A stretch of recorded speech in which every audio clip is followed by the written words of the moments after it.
what language do they speak here? Do I need to translate anything into Arabic? And then 2, do I have to set up a new company, or is what's involved in terms of like taxation and company registration, and how easy is it? I want to look long term when you're thinking of selling in the Middle East, for sure. A lot of low-hanging fruit, a lot of opportunity.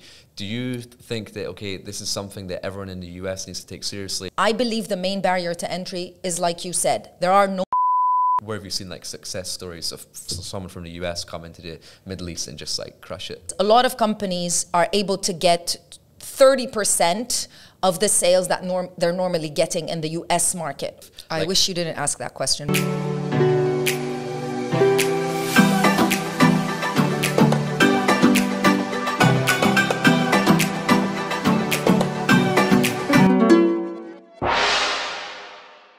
All right, here we are. Hey guys, how you doing? Hope you're well. Very, very special episode that we have today. Normally talk about sourcing and supply chain and all that cool stuff, but I've just got such a interesting guest with such amazing insights into what is a really emerging and fascinating topic that that everyone should definitely anticipate in their business moving forward, and that's selling in the Middle East. So we have Krystel on as an expert to give us insights. Right now we're based in Dubai. Yeah. And you've been involved in sort of Amazon sellers, Middle East, e-commerce for a long time, and just the conversations we've had, I've learned so much about what goes on and what happens in terms of selling in the Middle East. And I think it's something that a lot of sellers are considering. Should I enter this market? So Krystel, thanks very much, first of all, for joining the channel. Thanks very much for providing value and insights to the audience. Maybe you can give a quick background and information about yourself, and then we can get into it. For sure. First of all, thank you so much for having me. And I'm a big fan of yours. I also have a YouTube channel, by the way, guys, and I've featured Kian so many times. Every time I have a question about sourcing, Kian, let's do a video together. And so thank you so much for having me. I know you have fantastic guests, so I'm very honored to be on your channel. First and foremost, if you don't know me, hi, my name is Krystel, and I'm the founder of a company called Amazon Sellers Society. We started shifting our focus, and we started focusing 100% on the Middle East. So right now, I'm going to tell you a little bit more about what's happening in Amazon here in the region, because we don't only have Amazon in the UAE, we have other Amazons as well. But right now, what we do is we are 1,000% focused on Amazon in the Middle East. So that's it for us. We help local sellers, individual sellers, brands, retail brands, anybody that needs our help and support. We help them whether with our free content that we put out on all social media channels, or we help them with our team set up their business on Amazon. We also work with a lot of European as well as American brands, aggregators, you name it, anybody that needs support and help to enter into the Middle East, we're here to provide any support. So because we've done it so many times and for so many different brands, we've accumulated all the knowledge that you need in order to sell in the market here. Awesome. And I'm going to put all the links to Krystel's stuff down below, like her YouTube channel and her groups and her contact info. So if anyone's got any interest in getting in touch with Krystel in regards to the Middle East, you can do so below in the links in the description. So let's get into it. I'm sure it's something on everyone's mind in terms of like, okay, I sell on Amazon in the US, I'm doing $2-3 million in revenue. I can see that the Middle East is emerging. Is it a market I should sell in? So first of all, like, what countries are actually operating here in the Middle East? So very, very good question. I always... because you live in Dubai, as do I, so we both know the area. But for a lot of people who don't know the area, one thing that you want to remember is the Middle East is kind of like, it's the equivalent of the US, but instead of states, you've got small countries. So they're all bunched up together. So you've got the smaller area of the GCC, which has about 6 or 7 countries, if I'm not mistaken.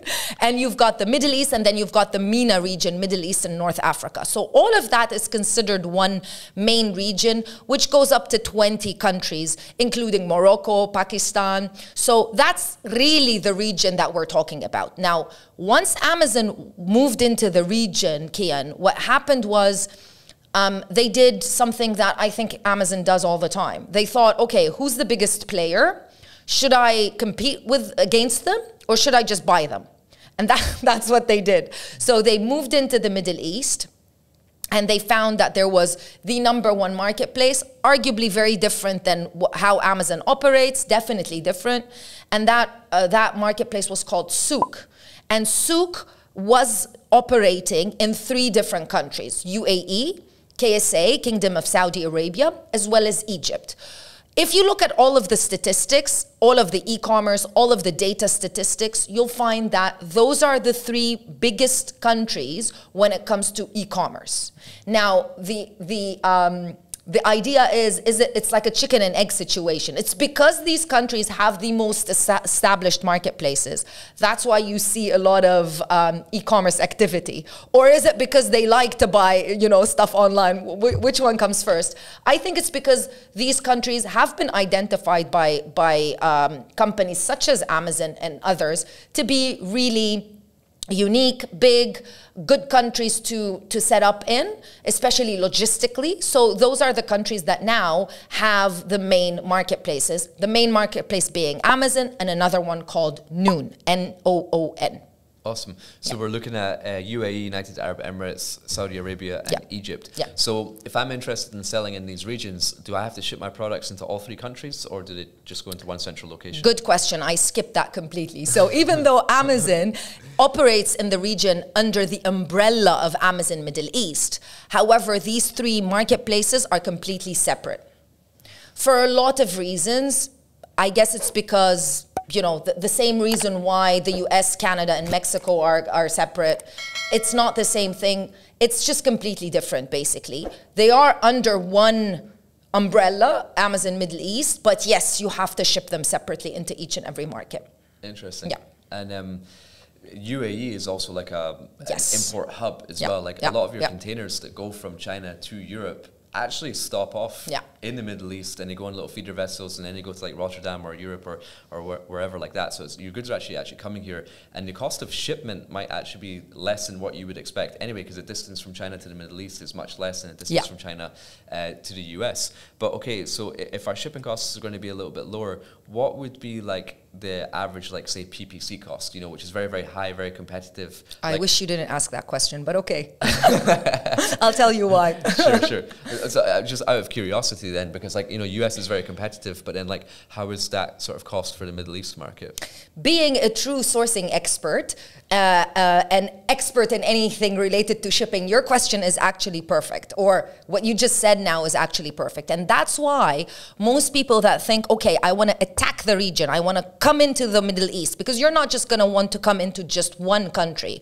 Just as a reminder, in case you guys don't know, the UAE has a population of 10 million. So it's a very, very, very small country. Saudi Arabia has about 33 million. And then you've got Egypt, which is the biggest one, up to 100 million. Wow. So the countries aren't that big when it comes to sizes. I think the UAE is maybe the smallest out of all Amazon marketplaces. And one thing to note is, I'll tell you a little bit more about Amazon's plans in the region, of course, just to get you a little bit more excited. But for the time being, technically speaking, if you're selling on Amazon in the UAE, you're only operating in the UAE. You're not operating in all of the Middle East. You're just selling your products to 10 million customers. So that's why a lot of people are hesitant. Like, it's just too small. Mm-hmm. But that's what you think. I'm gonna change your mind. So, but because of what you just said, because the UAE is a hub, it's so easy to get your products into the region, into the country. And I think the laws and regulations are very modernized and very easy. That's why what we see is when brands want to come into the region, they will be in the UAE. This is going to be their hub. And then they will spread out to the rest of the Middle East. Yeah. So that's something that's very important. Now, another thing that I want you to know about the Middle East, even though they are separate, back to what we were talking about, even though the marketplaces are separate, but obviously Amazon is here because they have a certain roadmap. And in October of 2021, they put out... they opened a new program called Amazon FBA Middle East FBA Exports Program. Very, very, very, very not easy to remember. So it's basically a Middle East exports program, which helps sellers who have their products in the UAE sell their products across other countries in the Middle East. So because it's easy, they're very close to each other, these countries, and it's much easier to get your products, for example, from the UAE to a country like Kuwait than having to send your products from the US all the way to Kuwait. It's much easier for you as a seller. Logistically, you don't have to do anything because Amazon is handling everything, of course. But it's also much better for your customer because they don't have to wait 10 days or 7 days, pay high import charges. They're just going to wait a few days and the products are going to come to wherever they live in Kuwait, as an example. Which is fantastic. They started it right now for four countries. They started it for Bahrain, Oman, Kuwait, as well as KSA. And they're starting it, the base of this program is gonna be in the UAE. So you want your products here in the UAE. And they're going to expand it later on to other countries as well in the region. So that is something to note, because that's going to be very important for you to make a decision whether you want to come into the region here, and whether it's going to, you want to look long term when you're thinking of selling in the Middle East, for sure. Not very long term, but long term. Now, back to your question related to PPC. And the reason why I said I wish you didn't ask this question is because even though competition here is quite easy, because it is an early adopter type of market, and you find a lot of really, really, really good sellers, very established sellers, as well as new sellers. You don't find a lot of intermediate sellers in the middle, because it's a new market. PPC is actually very expensive.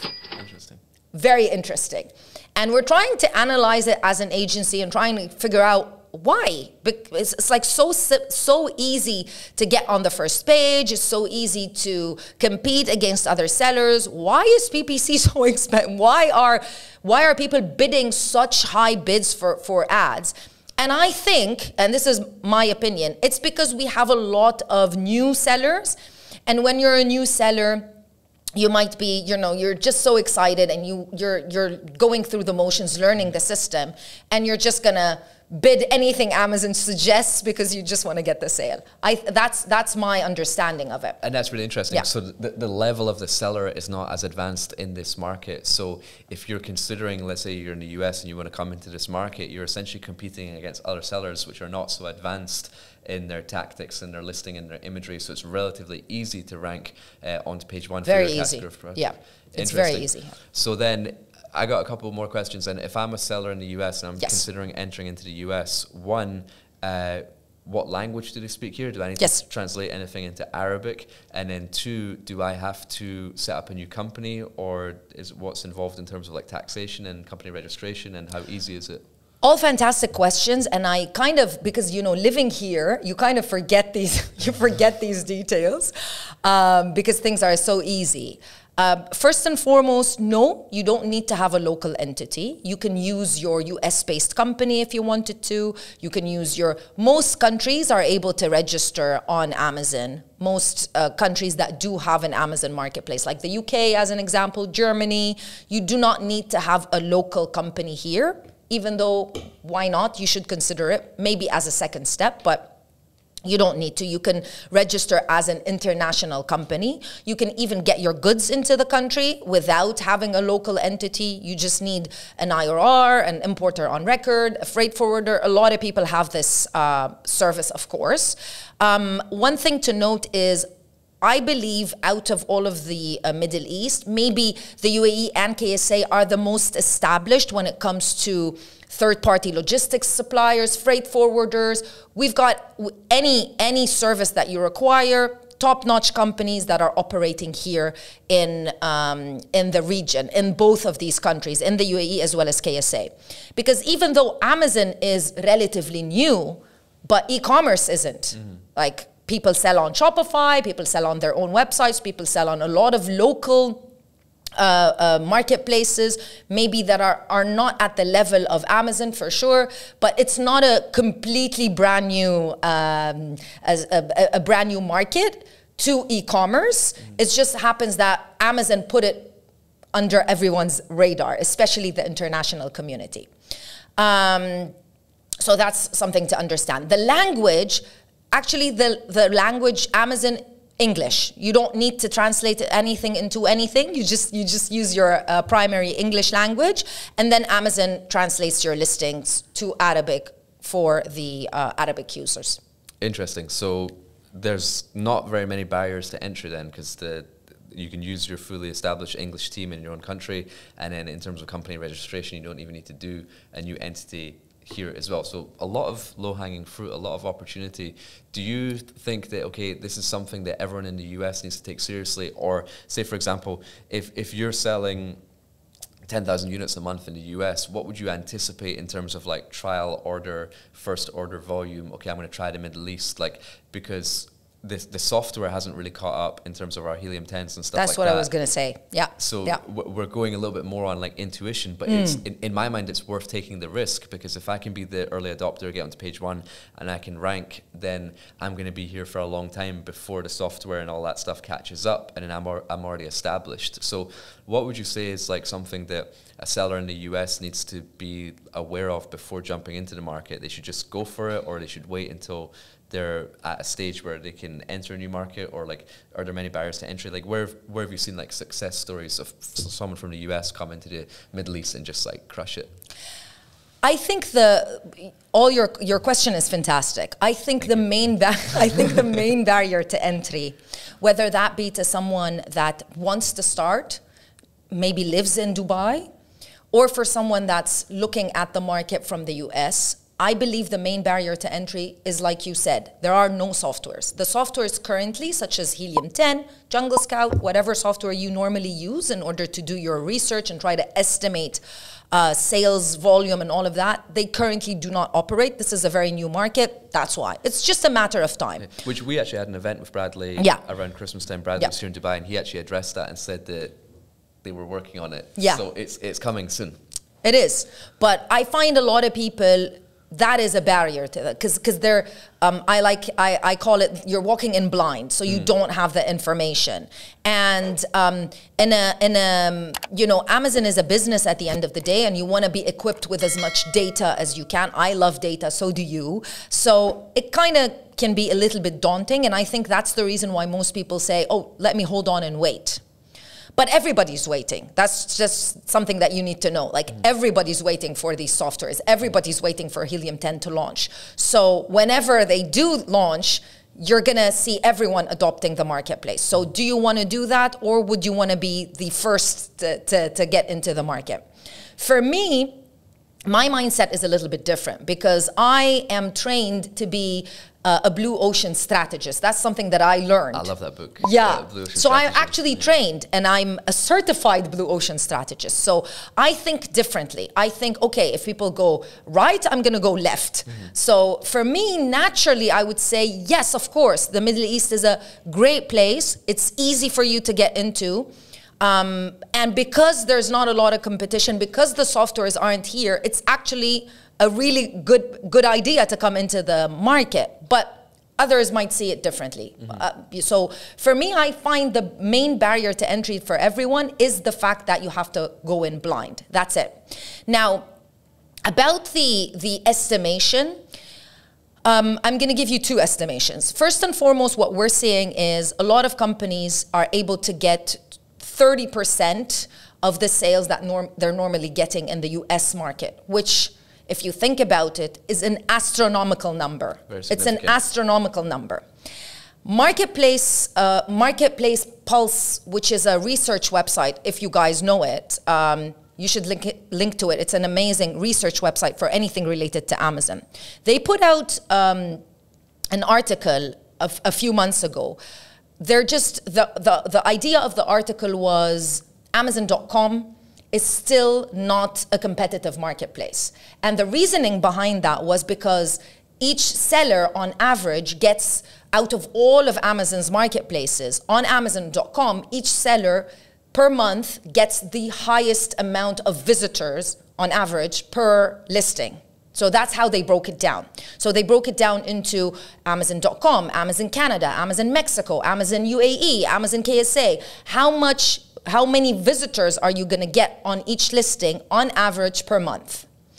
The funny thing is, Amazon UAE, Amazon Mexico, Amazon Canada I'm going to send you this so you can put it on the screen. Yeah. Actually, we're very close to each other. But if you look at the population of these three countries, the numbers are very, very different. So for a country that has 10 million, a population of 10 million, to get the same amount of visitors on your listing as Amazon Mexico, it's just odd. It's just very odd. It's insane. That's why the numbers here are very high. We both know how much people here, people love e-commerce, they love Amazon. 90% of the population living in the UAE as well as KSA, maybe not 90%, but it's a high number. A lot of people are expats, and we know Amazon, we've used it before. It's not completely new. So it is very interesting. It is something that you need to look into. But the main thing is you want to see if your brands actually transition. Are they going to be relevant here? Even though, you're Scottish, I'm Lebanese, we come from different backgrounds, we've seen different countries, but still, inherently, when you live in a country, you kind of adopt its culture. So you want to make sure that the products, like maybe people here don't bake their own bread, so you don't want to sell a bread baking kit if that's what you're doing in the US. So that's something that you need to think about. I don't mean like vitamin C. Yes, of course, if you sell supplements, a supplement in the US is going to sell here as long as it's maybe nothing related to the weather or something. But if you're selling things that are related to hobbies, you need to look further into it. Yeah, it's so interesting because, like, speaking firsthand, like when I moved here about a year ago, and there was a lot of things that when I first moved here I just wanted to buy, but it just wasn't even like available on Amazon here yet, or if it was, it wasn't good enough. And I was thinking, like, there's so much opportunity here that like you could just come in and enter and crush it. So like I think it's really worth an exercise to take a deep dive analysis of the Amazon.ae market, connect with yourself and just see, like, hey, this is my product. Do you see this as a good opportunity to sell here?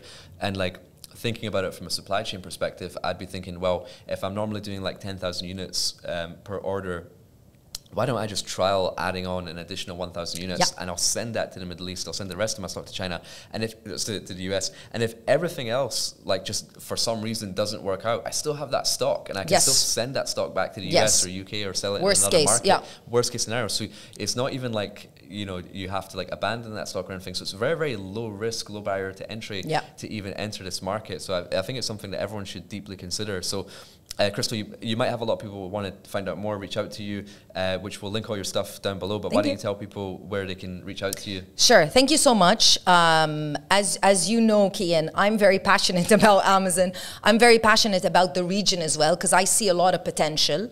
It might not be something that you want to do right now, but it is something that you should consider because it is a very, very fast-paced growing market. So it should be something under your radar.